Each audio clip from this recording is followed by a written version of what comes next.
Hey y'all, so glad you're here. Welcome to our first ever digital YA service. I'm so glad that you are tuning in by way of Instagram or YouTube, or if you went to the website, you're on Grace TV, wherever you are. We're so grateful for you, grateful that you are sitting on a couch, grateful that you have sent this to whomever you sent this to. I truly believe that what we're sharing tonight is going to help you right where you are today. If you want to give, you can give online at grace.one. You can also give on the app through the giving tab that you'll see on the app. You can mail in a gift. If you're like on the older version of this and you need to send in actual cash, we understand that. And you can also text to give. You can text the word Grace Live to the number 73256. As much as I would love to be able to turn all these lights in here blue, purple, and do like a little dance with you guys as we meet and greet people on our normal Y service, which I think that we may be able to maybe.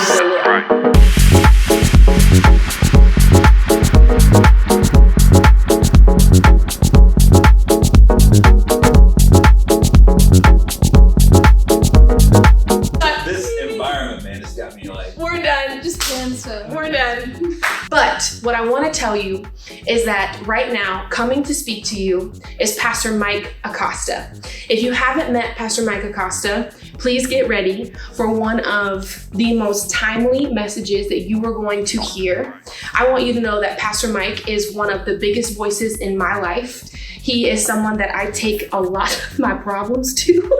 And when I take a problem, I often come with a couple of solutions, because this man can take whatever you have in front of you and give you a game plan. And I believe that that's what he's gonna do tonight. He's gonna take what we have in front of us and give us a game plan. He's gonna sketch out a way that we can take life and put action to it and know that we aren't alone in this, but that we have greater days ahead of us. So sit back, grab you some popcorn, grab you a Coke, whatever it is that you want to just munch on through this service. Make sure you're taking notes and get ready for Pastor Mike Acosta.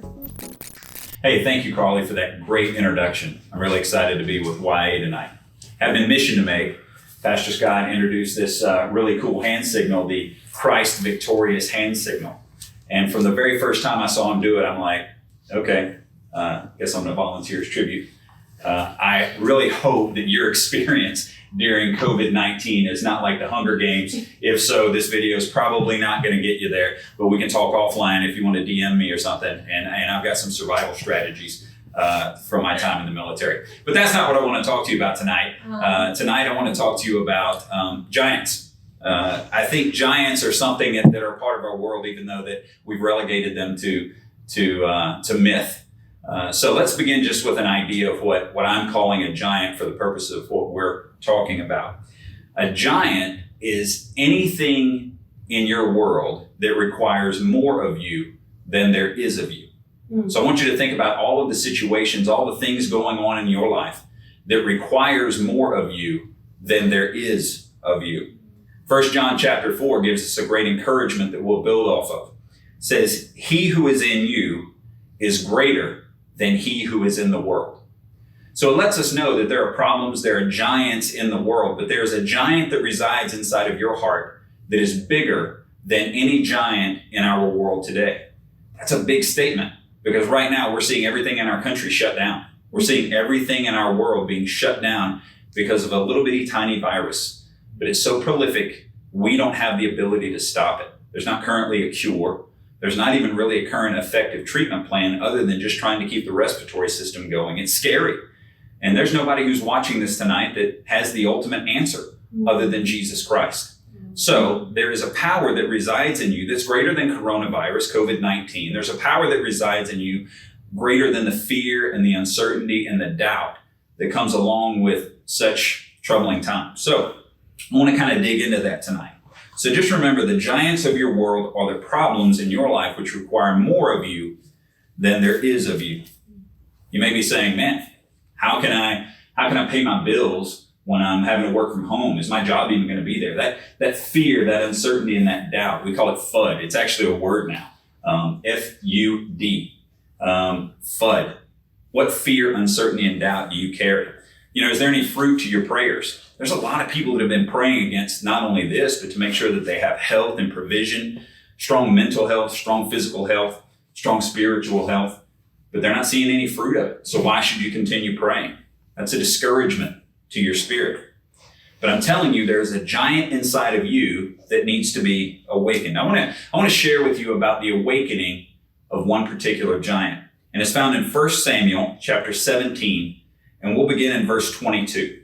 1 Samuel chapter 17, verse 22. It says, David left his things with the keeper of supplies, ran to the battle lines, and asked his brothers how they were. As he was talking with them, Goliath, the Philistine champion from Gath, stepped out from his lines and shouted his usual defiance. And David heard it. Whenever the Israelites saw the man, they all fled from him in great fear. You see, everybody heard the thundering roar of the giant. But what the giant didn't know is that on that particular day, another giant had entered the camp. I wonder if the shouting giants and roaring lions of your world are the alarm clock for the giant that is within you. Sometimes it takes the voice of a giant to awaken another. Jesus Christ is within you, and he is undefeated. He is the author and he is the finisher. You can still do all things through Jesus Christ who gives you strength. Philippians 4:13 would tell us, if God be for you, then who can stand against you? Romans 8:31. Why is that? Because there is a giant within you. The greatest warrior king in the history of the world was being awakened by the shouts of defiance by the Philistine giant. Verse 32, David said to Saul, let no one lose heart on account of this Philistine. Your servant will go and fight him. Saul replied, you're not able to go out against this Philistine and fight him. You're only a young man. And he's been a warrior from his youth. You see, Saul couldn't see the giant that was within David. I imagine there are some people in your world that can't see the greatness and purpose that God has placed within you. Wow. David's appearance hid the giant that was within him. And that's where your giant is. He's on the inside. He's not on the outside. He's not bound to your height or your weight. He's not bound to your gender. He is a giant that dwells within you. Right. He who is within you is greater than he who is in the world. That's good. Verse 34, but David said to Saul, your servant has been keeping his father's sheep. When a lion or a bear came and carried off a sheep from the flock, I went after it, struck it, and rescued the sheep from its mouth. And when it turned to me, I seized it by its hair, struck it, and killed it. Your servant has killed both the lion and the bear. This uncircumcised Philistine will be like one of them, because he has defied the armies of the living God. The Lord who rescued me from the paw of the lion and the paw of the bear will rescue me from the hand of this Philistine. You see, there are already glimpses of the giant that dwelt within David. When the lion showed up to take the sheep, the natural reaction for anybody would be to run away. But the giant inside of him would not allow him to run away. Yeah. Lions are apex predators. They are built for the kill. Shepherds they're mere boys. They're kids. They're built for handling sheep, not killing lions. But see, there was a giant living within that boy. I mean, who runs after a lion, Right. grabs it, pries open its mouth, pulls out and saves the sheep. And we know the sheep was still alive because you don't chase after dead things. And he saves the life of the sheep. And when the lion turned on him, he grabs him and he kills him with his bare hands. Wow. Who does that? A giant does that. There was a giant living within that boy. Then a bear shows up in the pasture. The world sent a lion to test the boy and caught a glimpse of the giant. So it sent a bear, a bigger, stronger predator. And there was something in this boy that was still greater. Who grabs a bear by its hair, strikes it, and kills it? I mean, think about it for a moment. A bear shows up in the field, goes after one of the sheep. How many of you would be willing to run after the bear armed with nothing? Grab the bear, pry open its mouth, take the sheep away from it, ensure its safety, And when the bear turns on you, to take your bare hands and kill the bear. Bare hands. Yeah. The lion and the bear represent those challenges in life that equip you to conquer life's greatest problems. You see, the lion and the bear were just a precursor for David. He had to get over the challenge of the lion before he would ever face the bear. If he wouldn't have been able to conquer the lion, he would have never met the bear. But he did conquer the lion. So a bigger problem arose, but he was prepared to face that bigger problem because he had already conquered a lion. But it required a little more faith, a little more strength, a little bit more of that giant. So he faced the bear. And when he conquered the bear, having already conquered a lion and a bear, well, what was a 9-foot tall Philistine that was standing across the battlefield? He had experience in killing giants. He had experience in taking care of the business that was in front of him. Right. He had experience in handling a problem that required more of him than there was of him. Exactly. Because there was a giant inside of him and there's a giant inside of you. Right. How are you going to pay your bills? Well, there's a giant inside of you that can face that problem. Yeah. Yes. How are you going to ensure your health? Well, there's a giant inside of you that can handle that problem. That's good. How are you going to be an encouragement to those in your family? Well, there's a giant inside of you. Yeah. Right. There's a giant living within you. The measure of a man wasn't found on the outside with David. It never is. The measure of your power and strength is not found by your appearance. It's found inside of your heart. Yeah. It's found in the engagement of the giant that lives within you. Verse 40 says, then he took his staff in his hands. He chose 5 smooth stones from the stream, put them in the pouch of his shepherd's bag, and with his sling in hand, he approached the Philistine. All the education in the world will not make you successful. Wow. The late Dr. Miles Monroe was fond of saying, the richest place in the world is a cemetery.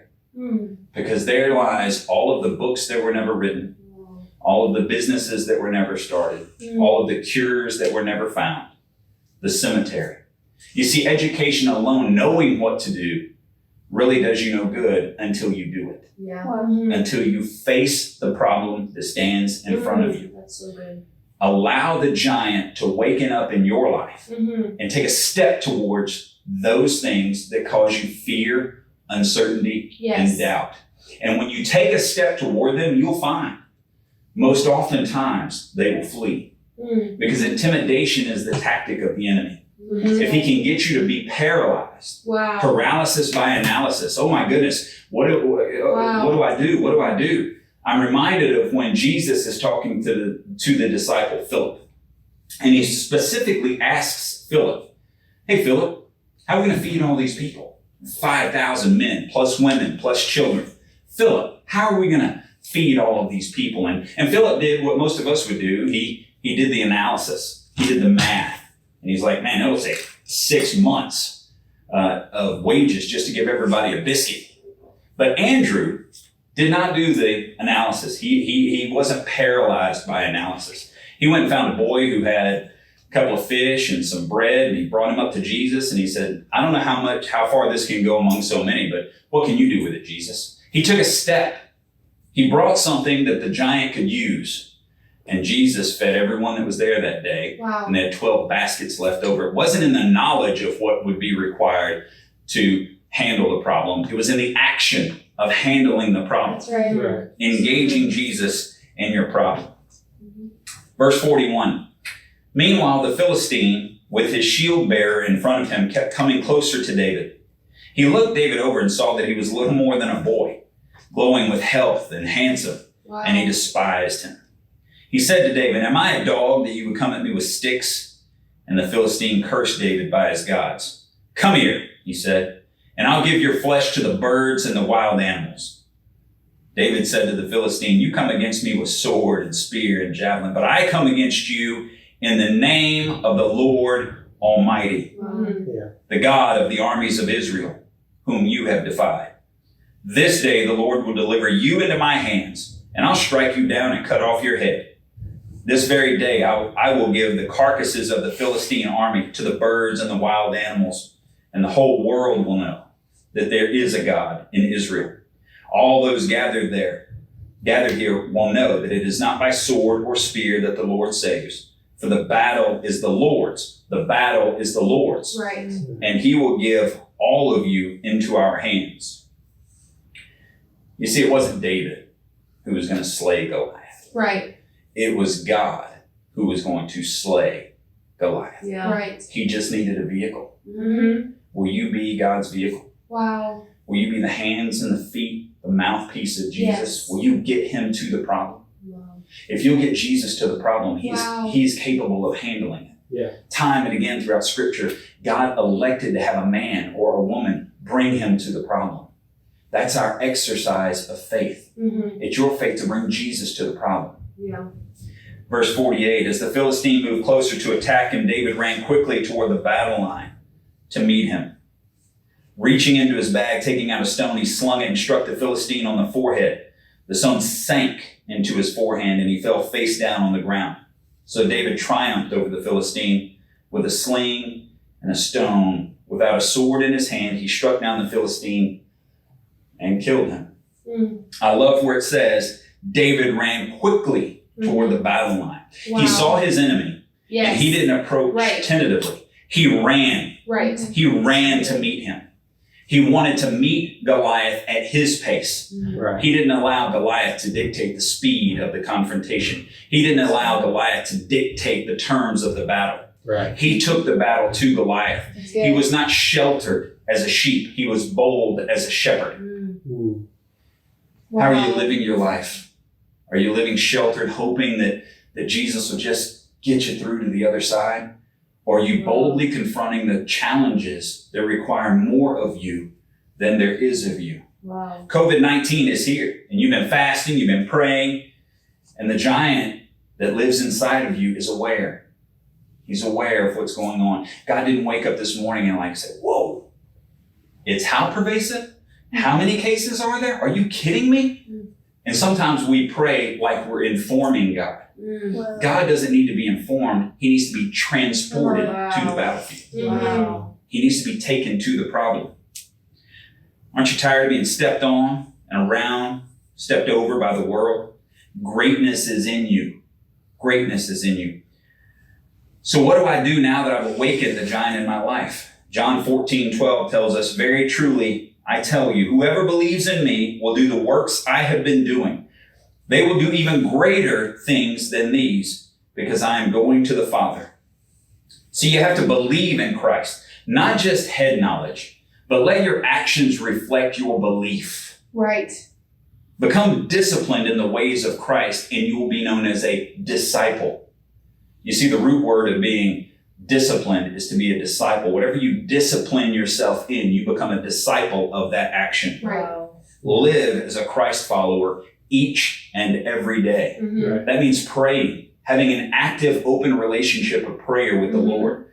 That means edifying and building your faith with other believers. Talk about godly things. Mhm. That means opening up the Bible and reading and studying and learning about the great men and women who have lived and have a testimony that's still being shared through the Gospels today.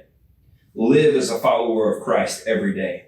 Acts 13, verse 1 says, now there were those in the church at Antioch, prophets and teachers, Barnabas, Simeon, who was called Niger, Lucius of Cyrene, Manaen, a lifelong friend of Herod the Tetrarch, and Saul. While they were worshiping the Lord and fasting, the Holy Spirit said, set apart for me Barnabas and Saul for the work for which I have called them. Then after fasting and praying, they laid their hands on them and sent them off. They had a purpose and they had a plan and they were called by God. What has God called you to do? Who has God called you to? Right. How are you keeping Christ awake and alive inside of your life each and every day? Mm-hmm. What do your prayers consist of? You know, the Bible tells us that Jesus began his mornings basically the same way. He just got off by himself and prayed. That's what he did. He found some space away from all the noise. You know, when Goliath would shout his taunts at the Israelites, the noise would drown out every plan and every purpose that they had made. The noise of the problem. Wow. The noise of the problem. The Bible says when you read that story, and I would encourage you to go back and read the entire story of David and Goliath, but the Bible is very clear. The Israelites every day would put on their armor and they would prepare prepare for battle. They would get ready for battle. They're ready to go to war. They would shout their battle cry. They were ready. And they would, after checking their armor and they would check their weapons, they would shout their war cry. I remember I was in Africa and I was leading a pastor's conference. And I've shared this idea of shouting your war cry, preparing for the battle every day. So I was in Africa and in Ghana, we had about 600 pastors. And typically when I ask somebody what their war cry is, like if I were to come to you and say, hey, let me hear your war cry. Like as Americans, we're like, what are you talking about? Let me hear your war cry. Let's hear the war cry. And when I can get somebody brave enough to do it, they're typically like, rah! Sounds something like that. So here I am in Africa and I've got 600 pastors and I'm in the middle of like nowhere, Africa. I mean, we're not close to anything. We're out in the bush. And these little bush pastors are all gathered together and I called one of them up and I said, Pastor, let me hear your war cry. And he looked at me through the interpreter and he goes, oh, and then instantly, like 100 pastors all stand up and go, oh, and then like another 100 pastors stand up and they're like, yeah. And I'm like, whoa, wait a minute. They got the tribal implication of a war cry. Yes. They had a common war cry. Yes. They had a common cry to get motivated, to get ready for action. They had a war cry.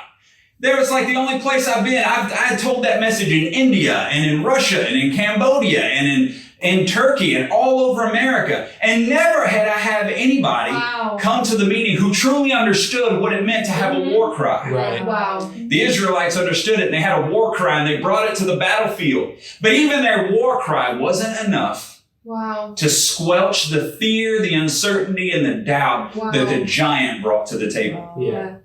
They shouted their war cry. They went to the battlefield. They were totally ready for war. All it took was the giant coming out and shouting to them until one day. Little shepherd boy shows up. His brothers kind of laughed at him, made fun of him, accused him of being self-seeking, like he had some kind of ulterior motive. He just showed up to the battlefield, checking on his brothers, trying to do the right thing, bringing them something from dad, just checking on them.